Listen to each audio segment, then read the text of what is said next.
사무엘하 1장. 사울이 죽은 뒤 다윗은 아말렉 족속을 물리치고 시글락으로 돌아와서 이틀을 지냈다. 사흘째 되던 날 사울의 진영에서 한 사람이 다윗을 찾아왔다. 그는 옷이 갈기갈기 찢겨 있었고 머리에는 흙을 뒤집어 쓰고 있었다. 그가 다윗 앞에 엎드려 절을 했다. 다윗이 그에게 물었다. 어디서 오는 길이냐? 그가 대답했다. 저는 이스라엘 진영에서 간신히 도망쳐 나왔습니다. 다윗이 다시 물었다. 일이 어떻게 되어가느냐? 자세히 말하라. 그가 말했다. 이스라엘이 싸움에서 졌습니다. 이스라엘 군사들은 도망치다가 많이 죽었고 사울과 그의 아들 요나단도 죽었습니다. 다윗이 그 젊은이에게 다그쳐 물었다. 사울이 요나단과 함께 죽었다는 것을 네가 어떻게 알았느냐? 젊은이가 대답했다. 제가 길보아 산에 올라갔다가 우연히 자기 창자루에 기대어 간신히 버티고 서 있는 사울 왕을 보게 되었습니다. 그때 블레셋의 전차와 기병들이 바싹 다가오고 있었습니다. 사울이 고개를 돌려 저를 보고는 즉시 오라고 했습니다. 제가 다가가서 왕이시여 제가 여기 있습니다 하고 대답했습니다. 왕께서 저에게 너는 누구냐 하고 묻기에 저는 아말렉 사람입니다 라고 대답했습니다. 그러자 왕께서 제게 말했습니다. 오라 어서 내게 와서 나를 죽여다오. 아직 목숨이 붙어 있어서 내가 괴롭구나. 저는 왕께서 살아날 수가 없다는 것을 알고는 그분을 찔러 죽였습니다. 이제 저는 왕의 머리에 씌워진 왕관과 팔목에 끼워진 팔찌를 빼가지고 이렇게 당신께 달려온 것입니다. 그 말을 듣고 다윗은 솟구치는 슬픔을 억누르지 못하여 자신의 옷을 갈기갈기 잡아 찢었다. 그러자 그의 부하들도 모두 자기들의 옷을 찢으면서 슬퍼했다. 다윗과 그의 부하들은 사울과 요나단을 비롯하여 전쟁에서 죽은 이스라엘의 모든 군사들을 위하여 크게 슬퍼하면서 저녁 때까지 울면서 금식을 했다. 다윗은 사울의 전사 소식을 전한 그 젊은이에게 물었다. 너는 어느 가문 출신이냐? 그가 대답했다. 저는 아말렉 사람의 아들로 이방인입니다. 다윗이 그에게 물었다. 네가 어떻게 감히 주께서 기름 부어 세우신 왕을 죽일 수 있었단 말이냐? 다윗은 부하 한 사람을 불러 명령했다. 저자를 당장 쳐 죽여라. 다윗의 부하가 그 젊은이를 치자 그가 그 자리에서 죽었다. 다윗이 그 젊은이를 향해 말했다. 네가 이처럼 피를 흘리고 죽은 것은 순전히 네 탓이다. 네가 주께서 기름 부어 세우신 왕을 제 손으로 죽였습니다. 라고 말할 때 너는 이미 너 자신에게 사형 선고를 내린 셈이다. 다윗은 사울과 요나단을 위해 슬픈 노래를 지어 부르고 그것을 유다 백성들에게 가르치도록 명령했다. 그 노래의 제목은 활노래인데 야살의 책에 기록되어 있다. 아 이스라엘이여 내 영광이요 내 자랑이던 젊은이들이 네 산 위에 죽어 널려 있구나. 어쩌다가 용사들이 모두 쓰러져 죽었느냐. 그러나 가드와 아스글론에는 이 일을 소문내지 말아라. 블레셋 족속의 여인들이 깔깔대며 기뻐하고 저 할례받지 못한 자들의 딸들이 환호성을 올릴까 염려되는구나. 아 길보아의 산줄기들이여 너희에게는 영영 이슬도 맺히지 않고 비도 내리지 않으리라. 거기에서는 이스라엘 용사들의 방패가 녹슬어가고 사울 왕의 방패가 기름칠도 하지 않은 채 버려졌구나. 요나단은 얼마나 활을 잘 쏘고 사울 왕은 얼마나 칼을 잘 썼던가. 요나단의 화살은 빗나간 적이 없었고 사울의 칼은 언제나 헛되지 않았네. 사울과 요나단은 살아생전에도 서로 사랑하며 아끼더니 죽을 때도 서로 헤어지지 않았도다. 독수리가 빠르다지만 그들보다 더 빠르랴. 사자가 힘이 세다지만 그들보다 더 세랴. 오 이스라엘의 딸들아, 너희는 모두 사울 왕을 위하여 울어라. 너희에게 자줏빛 좋은 옷도 입혀주고 너희 겉옷에 금장식도 풍성하게 달아주지 않았더냐. 그 사울 왕을 애도하며 슬피 통곡하여라. 아, 그토록 용맹스럽던 이스라엘 용사들이 싸움터에서 쓰러졌구나. 요나단이여, 어쩌다가 그리 산 위에서 쓰러졌는가. 아, 나의 형 요나단이여, 나의 가장 좋은 친구 요나단이여, 형 생각에 내 가슴은 이토록 미어지오. 여느 여인의 사랑인들 형의 우정을 따를 수 있었겠소. 아, 슬프다. 용사들은 쓰러져 죽고 무기들은 버려졌구나.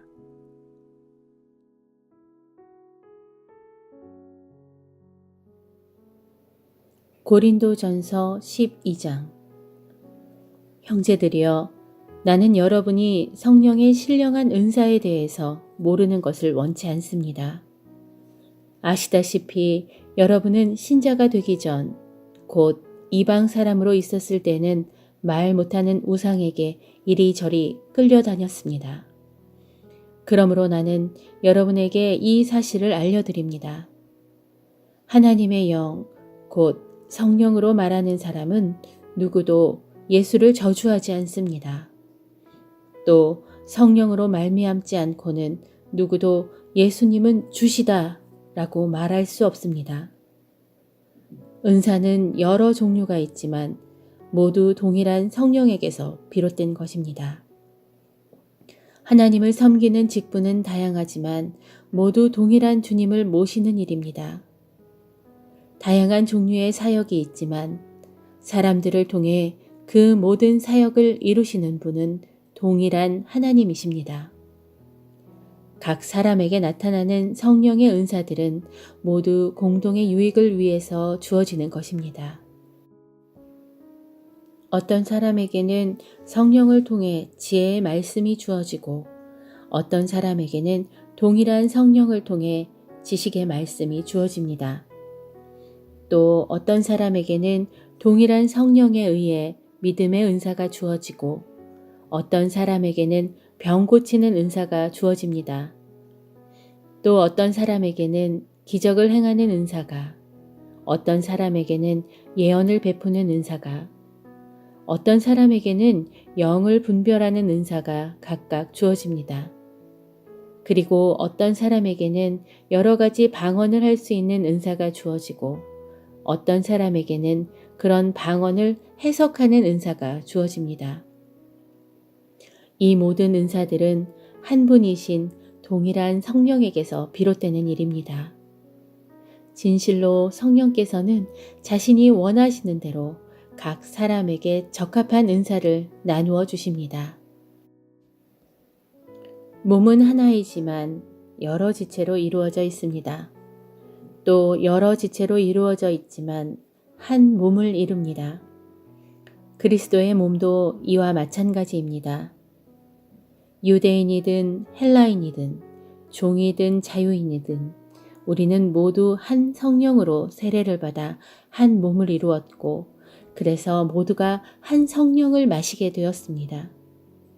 몸은 하나의 지체로 이루어진 것이 아니라 많은 지체로 이루어져 있습니다.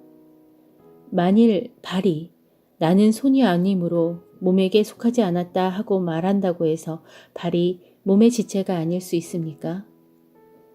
또 귀가 나는 눈이 아니므로 몸에게 속하지 않았다 하고 말한다고 해서 귀가 몸의 지체가 아닐 수 있습니까? 만일 온 몸이 다 눈이라고 생각해 보십시오.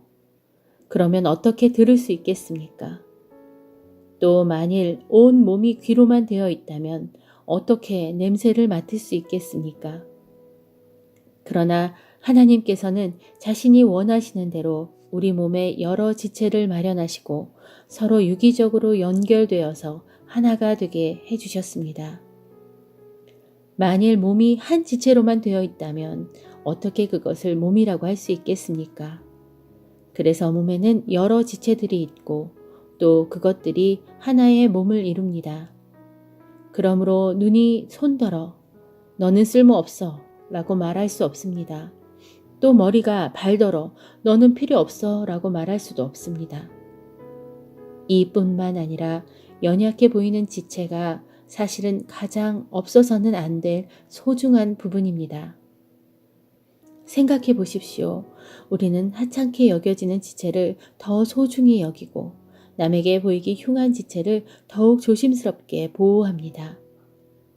그러나 남에게 보여도 괜찮은 지체는 특별한 주의가 필요하지 않습니다. 이와 같이 하나님께서는 별로 중요하지 않게 생각되는 지체를 더 귀중하게 다루도록 우리 몸을 만들어 주셨습니다. 이것은 몸 안에서 서로 간에 분열이 생기지 않도록 각 지체들이 서로를 똑같이 걱정해 주면서 살도록 하기 위해서 그렇게 하신 것입니다. 그러기에 한 지체가 고통을 당하면 모든 지체들이 함께 고통을 당합니다. 반대로 한 지체가 영광을 받으면 모든 지체가 함께 기뻐합니다. 여러분은 그리스도의 몸입니다. 또한 여러분 각자는 그분 몸의 지체입니다. 하나님께서는 그리스도의 몸된 교회 안에 여러 직분을 두셨는데 그 첫째가 사도들입니다. 둘째는 예언자들이요. 셋째는 교사들이요. 다음은 기적을 행하는 사람들입니다. 그 다음이 병 고치는 은사를 받은 사람들이요. 남을 돕는 사람들이요. 관리 및 행정을 맡은 사람들이요. 또한 여러 가지 방언을 말하는 사람들입니다. 그러니 여러분 모두가 다 사도이겠습니까? 모두가 다 예언자이겠습니까? 모두가 다 교사이겠습니까? 모두가 다 기적을 행하는 사람이겠습니까? 모두가 다 병 고치는 은사를 받은 사람이겠습니까? 모두가 다 방언을 말하는 사람이겠습니까? 모두가 다 방언을 해석하는 은사를 받은 사람이겠습니까? 그렇지 않습니다. 여러분은 각자 다른 은사를 받았습니다. 그러나 여러분은 더 큰 은사를 받을 수 있도록 열심히 구하십시오. 이제 내가 이러한 은사들보다 더 나은 것을 여러분에게 알려드리겠습니다.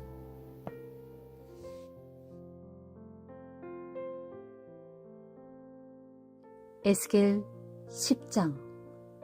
그때 내가 또 보니 그룹들의 머리 위쪽 천장 모양의 둥근 덮개 위에 사파이어 보석으로 만든 것 같은 보좌 모양 같은 것이 있었다. 하나님께서 가는 베옷을 입은 사람에게 명령하셨다. 너는 그룹 아래에 있는 저 바퀴들 사이로 들어가서 내 두 손으로 활활 불타고 있는 숯불들을 가득 움켜쥐고 나와 그것을 예루살렘 성읍 위에 흩뿌려라. 그러자 그 사람은 내가 보는 앞에서 그리로 들어갔다. 그 사람이 그룹 아래에 있는 바퀴들 사이로 들어갈 때 그룹들은 성전의 오른쪽에 서 있었고 성전 안뜰에는 구름이 가득 차 있었다. 그때 주의 영광이 법궤 위 그룹 사이에서 떠올라 성전 문지방 위로 옮겨갔다. 성전은 구름으로 온통 뒤덮여 있었고 성전 안뜰에는 주의 영광의 광채로 가득했다. 그룹들의 날개치는 소리는 성전 바깥들까지 우렁차게 들리는데 그 소리는 마치 전능하신 하나님께서 말씀하실 때 나는 음성과도 같았다. 그때 하나님께서 가는 베옷 입은 사람에게 명령하셨다. 너는 바퀴들 사이 곧 그룹들 사이에서 불을 가져가라. 그러자 그 사람은 바퀴들 사이로 들어가서 바퀴들 옆에 섰다. 그러자 그룹들 사이에서 그룹 하나가 손을 뻗어 그 그룹들 사이에 있는 불을 취하여 그 불을 가는 베옷을 입은 사람의 손에 넘겨주니 그가 그 불을 받아들고 밖으로 나갔다. 이때 그룹들의 날개 아래에 사람의 손처럼 보이는 것이 나타났다. 내가 또 보니 그룹들 곁에 4바퀴가 있는데 이 그룹 곁에 바퀴 하나가 있고 저 그룹 곁에 바퀴 하나가 있어 그렇게 그룹 하나에 바퀴 하나씩이 각각 있었다. 그리고 그 바퀴들의 모양은 황옥이 빛나는 것과 같았다. 그 바퀴들의 모양은 넷이 다 똑같았는데 마치 바퀴 안에 바퀴가 들어있는 것 같았다. 그룹들이 움직일 때는 사방 어디로 향하든지 돌지 않고 그대로 갈 수 있었는데 곧 방향을 틀지 않고 그 머리가 향하는 방향으로 곧장 갈 수 있었다. 또 그룹들의 바퀴 둘레에는 눈이 가득했는데 곧 그들의 온 몸과 등과 손과 날개와 바퀴에 눈이 가득하였다. 내가 들으니 그 바퀴들의 이름은 도는 것이라 불렀다. 또 각 그룹마다 4개의 얼굴을 갖고 있었다. 첫 번째는 그룹의 얼굴이었고 두 번째는 사람의 얼굴이었으며 세 번째는 사자의 얼굴이었고 네 번째는 독수리의 얼굴이었다. 그때 그룹들이 위로 떠올랐는데 내가 보니 그들은 이전에 내가 그발 강가에서 보았던 바로 그 생물들이었다. 그룹들이 움직일 때는 바퀴들도 그들 곁에서 그룹들과 함께 움직였고 또 그룹들이 날개를 펴고 땅에서 위로 올라갈 때에도 바퀴들이 그들 곁을 떠나지 않고 그룹들과 함께 위로 올라갔다. 그룹들이 멈추면 바퀴들도 멈추었고 그룹들이 떠오르면 바퀴들도 함께 떠올랐다. 이처럼 그룹들과 바퀴들이 함께 움직인 것은 그 네 생물의 영이 바퀴들 속에 있기 때문이었다. 그때 주의 영광이 성전의 문지방을 떠나 다시 그룹들 위에 머물렀다. 그러자 내가 보는 앞에서 그룹들이 날개를 펼치고 땅에서 위로 올라가는데 그룹들이 위로 올라갈 때 바퀴들도 그들 곁에서 그들과 함께 위로 올라갔다. 위로 올라간 그룹들은 주의 성전으로 들어가는 동문 입구에 머물렀고 이스라엘 하나님의 영광도 그들 위에 머물렀다. 이 그룹들은 이전에 내가 환상 중에 그발 강가에서 보았던 것인데 곧 이스라엘 하나님의 보좌 아래에 있던 바로 그 생물들이었다. 이제야 나는 그 생물들이 바로 이 그룹들이라는 사실을 알게 되었다. 그룹들은 각자 4개의 얼굴과 4개의 날개를 갖고 있었고 그들의 날개 아래에는 사람의 손 모양 같은 것이 있었다. 그들의 얼굴 모양은 이전에 내가 그발 강가에서 보았던 그 얼굴 모양과 똑같았고 전체적인 모습도 그러했다. 그룹들이 움직일 때는 각자 앞으로 똑바로 나아갔다. 시편 49편. 모든 백성들아 내 말을 들어보아라. 이 세상 사람들아 내 말에 귀를 기울여라. 존귀한 자나 비천한 자나 부자나 가난한 자나 모두 다 귀를 기울여라. 내가 입을 열어 지혜를 말할 것이고 내 마음의 묵상이 깨달음을 전할 것이다. 내가 잠언에 귀를 기울이겠고 수금을 타면서 내 수수께끼를 풀어볼 것이다. 재난의 험한 날이 닥칠지라도 악한 자들이 나를 애워쌀지라도 내가 무엇을 두려워하랴. 자기 재산을 의지하면서 부유함을 뽐내는 자들을 내가 어찌 두려워하랴. 비록 부자라 해도 그들 가운데 어느 누구도 그 재물로 다른 사람의 생명을 건지지 못하겠고 심지어 자기 목숨값조차도 하나님께 치를 수 없으리라. 사람의 목숨값이라는 게 얼마나 비싼 것인데 어찌 재물로 그 값을 치를 수 있으랴. 무덤으로 내려가는 생명을 어떻게 재물로 건져낼 수 있겠으며 쓰러져가는 생명을 어찌 재물로 살려낼 수 있으랴.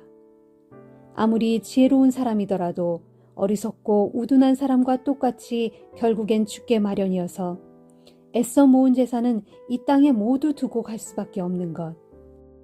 땅을 차지하여 등기에 둠으로써 영원히 자기 것으로 남을 줄 알고 또 자손대대로 그 땅을 물려받게 될 줄 알지만 실상 그들이 영원히 묵을 곳은 오직 무덤뿐인 것을.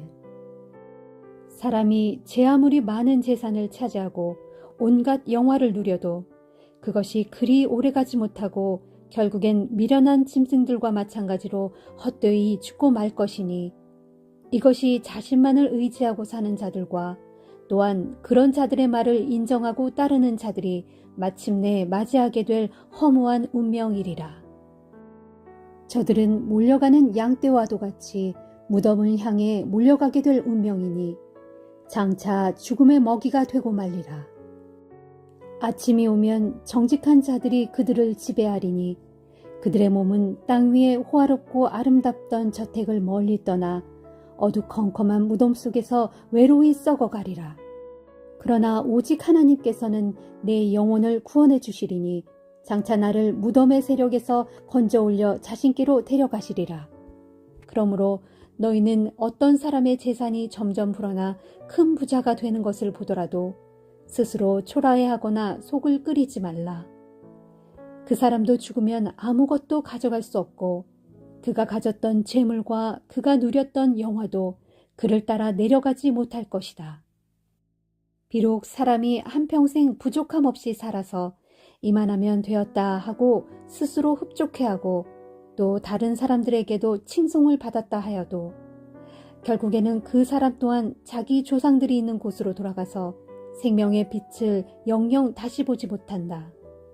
그러므로 사람이 제 아무리 부요와 명예를 누린다 해도 깨달음을 얻지 못한다면 스스로 쓰러지고 마는 미련한 짐승과 다를 바가 무엇이랴.